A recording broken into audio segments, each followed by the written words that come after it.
Жақсы ой мен жаңашыл көзқарас.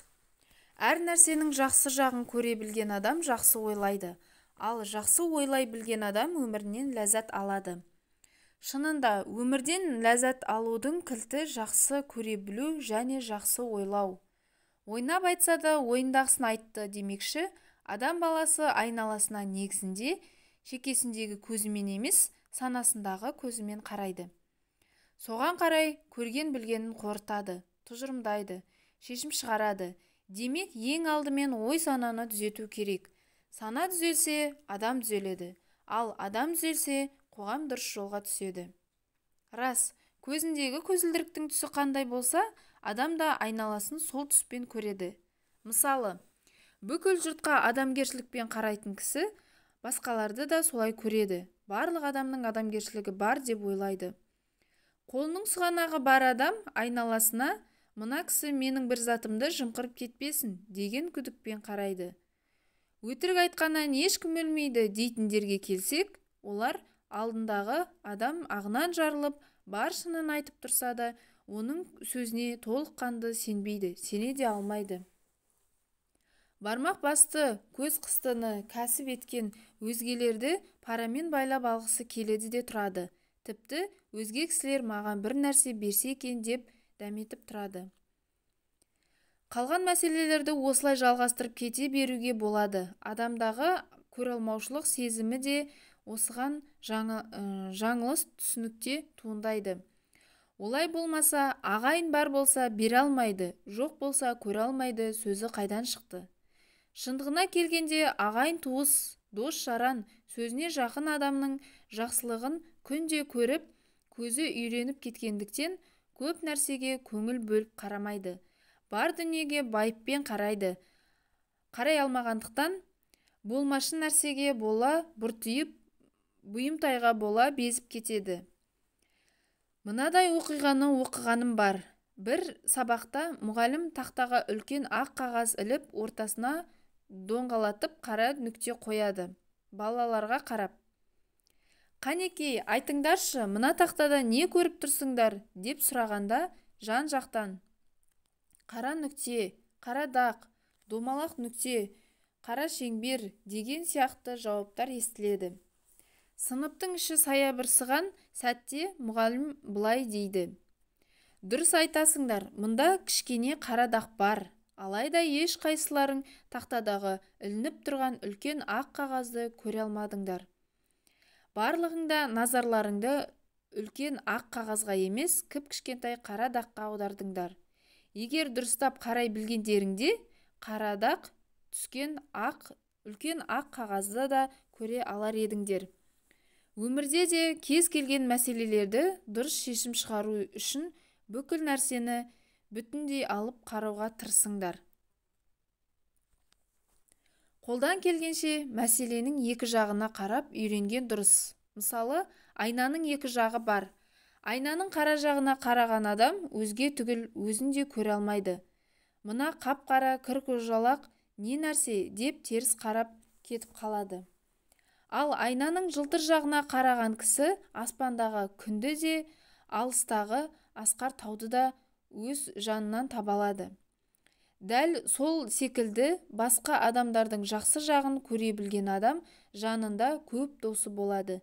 Тіпті біреудің қисық мінезін көрсе, мүміннің айнасы деген пайғамбар сөзіне сүйеніп, қарсымдағы айнадан шағылысып көрініп тұрған менің қисық бейнем емес пе екен деп ойланып, алдымен сол қисық мінезден өзін арылтуға тырысады.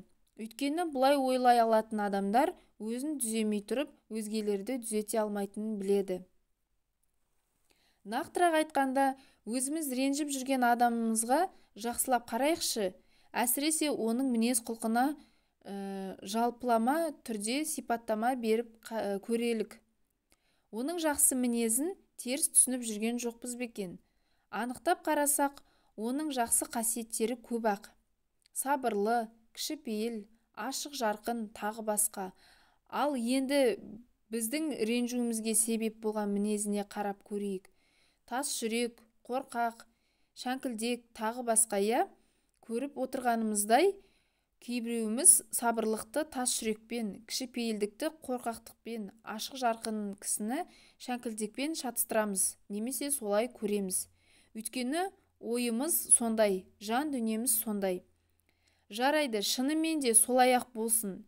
Яғни тас жүрек, қорқақ, шәңкілдек тағы басқа ренжіген адамымыздың жақсы жаман мінездерін санамалап шықсақ, оның жақсы мінездерінің жанында ұнамсыз мінездері үлкен ақ қағаздағы кішкентай дақ секілді болып қалады.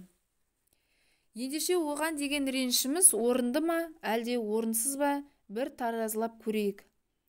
Ойлағанда да төмендегі мысалға назар аударайық. Бір кемеде 10 адам бар делік. Олардың біреуі қылмыскер болса, онда сол бір қылмыскерге бола кемені батырып жіберуге бола ма? Онда қалған 9 адамды нақақтан-нақақ өлтірген боламыз. Тіпті олардың 9-ы да қылмыскер болса, кемені батырып жіберуге ешкімнің құқығы жоқ. Өйткені бір адамның да өмір сүруге хақы бар. Егер адамды кемеге, жаман қасиеттерді қылмыскерге теңесек, жоғарыдағы мысалдан мынадай қорытынды шығады. Жақындарымыздың 9 емес 99 жақсы қасиеті бар. Сондықтан оның 1-2 кемшілігіне кекекпен емес кешіріммен қарауға тырысу керек. Аяқ киім шығаратын үлкен компанияның басшысы бір қызметкерін Африкаға фабрика ашып-ашпау керектігін зерттеу үшін жібереді. Көп күннен кейін көңілсіз оралған әлгі қызметкер ол жаққа фабрика ашудың мүлдем керегі жоқ. Құр шығынға батамыз, себебі онда ешкім аяқ киім кимейді екен, дейді. Бір шама уақыттан кейін компанияның басшысы Африкаға басқа бір қызметкерін жібереді. Көп өтпей қайтып келген қуанышты қызметкер: жолдастар, тез арада Африкаға фабрика ашуымыз керек, себебі онда ешкімнің аяқ киімі жоқ, дейді. Осы оқиғадағы екі қызметкердің көзқарасына қарап, қандай қорытынды шығаруға болады? Бір мәселе жайлы шешім шығармас бұрын, оған жан-жақты қарай білуіміз керек. Оңы мен солына назар аударуымыз керек. Ең бастысы, кез келген мәселенің жақсы жағына қарап, жақсы ойлау білуге дағдылануымыз керек. Қорытынды: егер осы мақаланы оқып отырып, болмайтын нәрселерді неге жазған, құр босқа уақытымды алды ғой деп ойласаңыз, онда біздің қоғамның жақын арада түзелетініне сенбеймін. Сізді де сендіре алмаймын. Ал егер осының бәрін пәленшеге айту керек, төленшеге оқып беру керек деген ойласаңыз, қоғамымыз жақын арада түзеле қоймайды.